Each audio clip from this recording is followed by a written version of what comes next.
आप देख रहे हैं एक्सप्रेस न्यूज टुडे, सच्ची खबर सब पे नजर। नमस्कार, आप देख रहे हैं एक्सप्रेस न्यूज टुडे और मैं हूं आरती बाला आपके साथ। आइए बढ़ते हैं खबरों की ओर।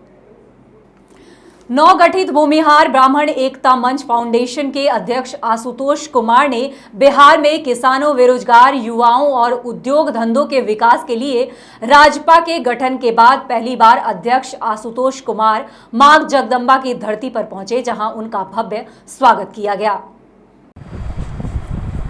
श्री बाबू के कार्यकाल में बिहार विकास के मामले में सबसे ऊपरले पायदान पर जो खड़ा था, आज सबसे निचले पायदान पर खड़ा है। तो हम युवाओं से खास करके अपील करना चाहेंगे, बिहार युवा राज्य है। हमारी 65 से 68% आबादी युवाओं की है। हम युवाओं से अपील करेंगे कि जात पात, ऊंच नीच और धर्म की राजनीति को छोड़कर,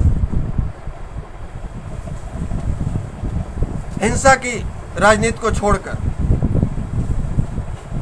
केवल सत्ता पाने के लिए कुछ भी कर गुजरने की राजनीति को छोड़कर बिहार को बदलने का संकल्प लें। और बिहार में व्यापक बदलाव की आवश्यकता है और हम उम्मीद भी, अपेक्षा भी युवाओं से ही रखेंगे।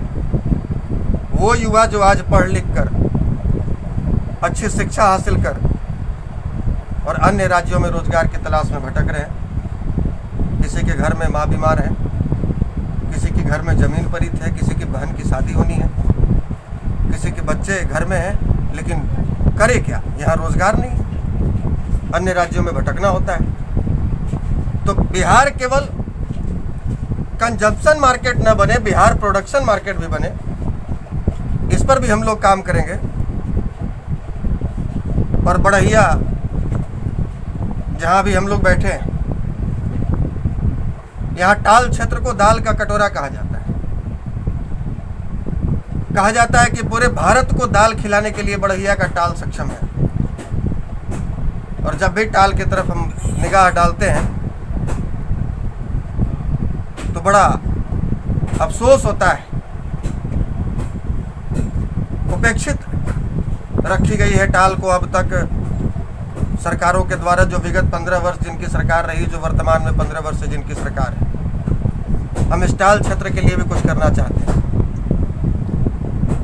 और एक निवेदन और करना चाहेंगे, जो इस आज जो माता के मंदिर में हम लोग आशीर्वाद लेकर सदस्यता अभियान की शुरुआत की है। सड़क मुख्य मार्ग से माता के मंदिर जाने का एक ही रास्ता है, जिस रास्ते से भी हम लोग चल कर आए। पता ही नहीं चलता कि गड्ढे में सड़क है या सड़क में गड्ढा है। जितने भी माननीय हैं, चाहे वो मंत्री हैं, सांसद हैं, विधायक हैं, हमें लगता है कि माता के ही आशीर्वाद प्राप्त करके बने हैं और इसी रास्ते से चल कर गए। लेकिन मुकाम हासिल करने के बाद माता को भूल गए। उनसे निवेदन करेंगे इस बात पर भी जरा विचार किया जाए और मुख्य मार्ग से माता के मंदिर जाने का जो रास्ता है, श्रद्धालुओं के लिए, दर्शनार्थियों के लिए उसे सुगम राह बनाया जाए। और बड़ी विडंबना है कि आज जिस महंत ने, जिस ऋषि ने माँ वैष्णो देवी मंदिर की स्थापना की, उन्हीं महंत का दिन माँ त्रिपुर बाला सुंदरी भी है। लेकिन अगर पर्यटन के क्षेत्र में कहें या फिर इसका प्रचार प्रसार की बात करें, तो जो हमें अपेक्षा है, अब केवल बढ़िया वासियों को ही नहीं, बिहार वासियों को जो एक उम्मीद है कि वैश्विक स्तर पर यहाँ इस त्रिपुर बाला सुंदरी मंदिर का प्रचार प्रसार हो, लोग जाने और श्रद्धालु दर्शनार्थी देश विदेश से यहाँ आए, पर्यटन को भी बढ़ावा मिले, यहाँ के लोगों को रोजगार भी मिले। इस पर भी ध्यानाकर्षण करवाना चाहेंगे उन तमाम माननीयों का और सत्ता में बैठे लोगों का। फिलहाल जिस उद्देश्य के साथ में आज प्रेस वार्ता रखी गई है सदस्यता अभियान को लेकर, हम पुनः अपील करना चाहेंगे आप तमाम मीडिया बंधुओं के माध्यम से, आपके चैनल के माध्यम से, आप प्रिंट मीडिया बंधुओं के माध्यम से और युवाओं से ही अपील करना चाहेंगे कि अगर आप बिहार और बिहारी शब्द को सम्मानजनक बनाना चाहते हैं, आप चाहते हैं कि अन्य राज्यों में भी बिहार और बिहारी को एक उपेक्षित नज़र से लोग न देखें, तो ये हमारा कर्तव्य बनता है, आपका कर्तव्य बनता है, बिहार के 12 करोड़ जनता का कर्तव्य बनता है कि हम बिहार को बदलने का संकल्प लें, यहाँ रोजगार सृजन का संकल्प लें, यहाँ ऐसी सरकार गठन कराने का संकल्प लें जिसके पास बिहार और बिहारी को लेकर, उसके विकास को लेकर कुछ विजन हो, कुछ सोच हो। आगामी विधानसभा चुनाव में राष्ट्रीय कि बिहार के 243 सीटों पर हम लोग चुनाव लड़वाएंगे। चिन्हित सीट पर हम लोग चुनाव नहीं लड़ाएंगे, बिहार के 243 सीटों पर चुनाव लड़ाएंगे, क्योंकि हमें किसी पार्टिकुलर क्षेत्र का विकास नहीं करना। हम पूरे बिहार का विकास चाहते हैं, तो बिहार के प्रत्येक विधानसभा में हम वैसे उम्मीदवार को टिकट देंगे और वैसे लोगों को प्रतिनिधित्व का मौका देंगे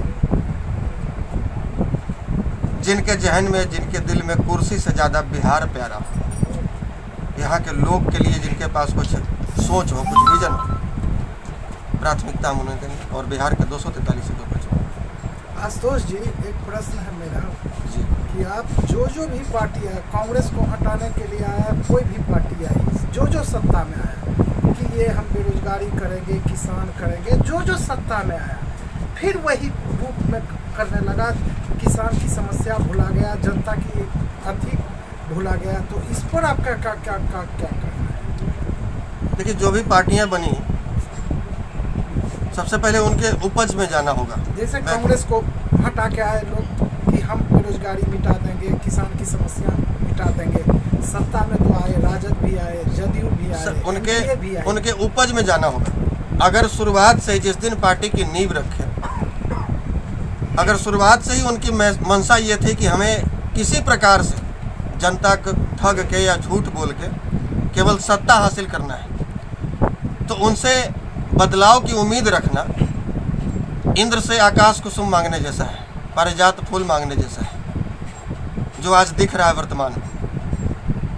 लेकिन ये जो पार्टी है एक आंदोलन का उपज है।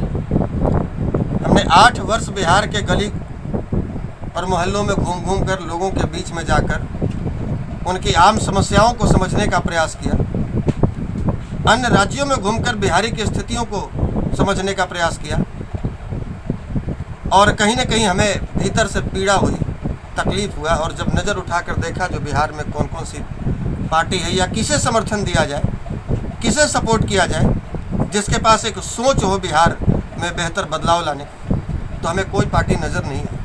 यहाँ लड़ाई चाहे गठबंधन आप 2019 में 15 में देख सकते हैं, लालू जी नीतीश जी का गठबंधन, आप जम्मू कश्मीर में देख सकते हैं भाजपा पीडीपी का गठबंधन।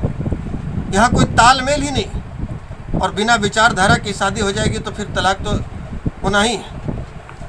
इसलिए हम चाहते हैं कि वैसे तमाम लोग साथ आएँ और मिलकर बिहार को बदलें जिनकी विचारधारा मेल खाती हो। ये नहीं कि कुर्सी के लिए हम लोग आपस में समझौता कर लें, किसी तरह कुर्सी पालें और फिर बिहार के लोग, बिहार की 12 करोड़ जनता वैसे ही ठगा हुआ महसूस अपने आप को करे जैसे पिछले 30 वर्षों से कर।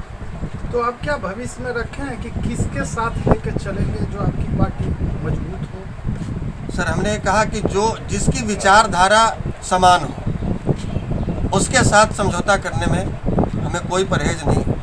वैसे राजनीति में सर कोई स्थायी दोस्त और दुश्मन नहीं होता है,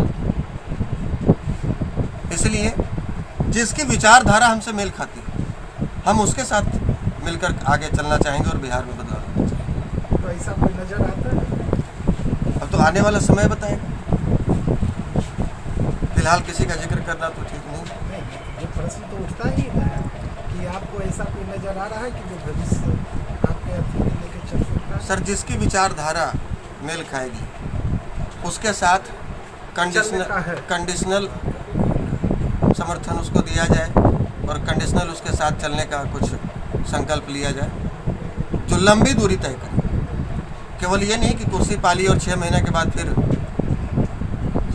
अपना जो तालमेल है, गठबंधन है, उसको तोड़ लिए जो कि हमारा मकसद हासिल हो जाए, ये नहीं। तब तो अगर ऐसी अगर बात कह रहे हैं तो महागठबंधन की अगर आपका कहेगा कि नहीं हम चलेंगे तो क्या उससे भी समझौता करेंगे? सर, सबसे पहले हमने जो बात कही कि राजनीति में कोई भी अस्थाई दोस्त या दुश्मन नहीं होता है। वो चल सकते। अगर उनकी विचारधारा, अगर उनके चुनावी घोषणा पत्र में जिस प्रकार से हम लोग घोषणा पत्र जारी करेंगे, तो अगर उनके घोषणा पत्र में हमें दिखेगा कि बिहार के विकास को लेकर कुछ सोच है, कुछ विजन है, तो हम तो किसी के बंधुआ मजदूर नहीं है सर। नहीं सर, हर पार्टी तो घोषणा पत्र में तो देता है एजेंडा, विकासी का देता है, तो क्या उसके साथ समझौता करेंगे? यही प्रश्न उठता है यहाँ। इस बात को भी समझना होगा कि आपको कहीं ना कहीं समझौता करके चलना होगा। तो किसके साथ समझौता करेंगे और कौन बेहतर विकल्प है, ये तय करना होगा। तो यही ना 15 वर्ष का, अगर आप जो वर्तमान 15 वर्ष है और पिछले 15 वर्ष का, यही दो की चर्चा शायद आप कर रहे हैं, एनडीए या नहीं, यूपीए। पहले हम तो कह रहे हैं कि कांग्रेस से ही शुरुआत कर दिए कि कांग्रेस को भी लोग यही मुद्दा से हटा के आए सत्ता में, फिर लालू जी को भी इसी से हटा के एनडीए है। अब आपका भी चल रहा है, एनडीए का भी विरोध बता रहे हैं और राजद का भी विरोध, इसीलिए बोले। और एक प्रश्न जो आपने कहा कि हम किसी के साथ भी चल सकते हैं, तो मैंने यह पूछा कि क्या आपने महागठबंधन अगर आपके ऑफर दिया तो क्या उसके साथ भी चल सकते हैं? सर, सबसे पहले तो ये तय करना होगा कि कम बेईमान कौन है। यहाँ ये तो तय ही नहीं करना कि ईमानदार कौन है। अब ये बात अब आई, ये तय ये करना होगा कि कम बेईमान कौन है। एक तरफ खड्डा और दूसरी तरफ कुआं है, तो ये तय हमें करना होगा, बिहार की जनता को भी करना होगा, और हम लोगों के बीच में जाएंगे। ये हम तय करने वाले नहीं होते हैं। हम ज़मीन से जुड़े हैं और ज़मीन से ही जुड़कर रहेंगे। लोगों की अपेक्षा ये नहीं कि हम किसी पॉलिटिकल पार्टी, बहुत लोग पार्टी बनाए हुए हैं, सारे दलों में घूम लिए और जब कहीं कोई पूछ नहीं तो अपनी पार्टी बना ली, और अब समाज पर, बिहार की जनता पर ये थोपते हैं कि अब हमें समर्थन दीजिए। हम किसी पार्टी के दरवाज़ा पर नहीं गए, ना किसी पार्टी का झोला ढोया। हम पहले लोगों के बीच में गए, लोगों की मंशा जानने का प्रयास किए, लोगों की समस्याओं को समझने का प्रयास किए, और विगत 7 नवंबर को पटना के गांधी मैदान में लाखों लोगों ने हाथ उठाकर सहमति दिया कि आपके तरफ से भी एक विकल्प दिया जाए, तब हमने विकल्प दिया। कासो जी एक ऐतिहासिक गवाह है, आनंद मोहन ने भी विपा का आंदोलन का रूप में लिया था और वो क्या कर पाए सो तो आपके बीच में ही खड़ा है। डायरेक्ट तो ये तो बात तो हो ही सकता है। डायरेक्ट बिहार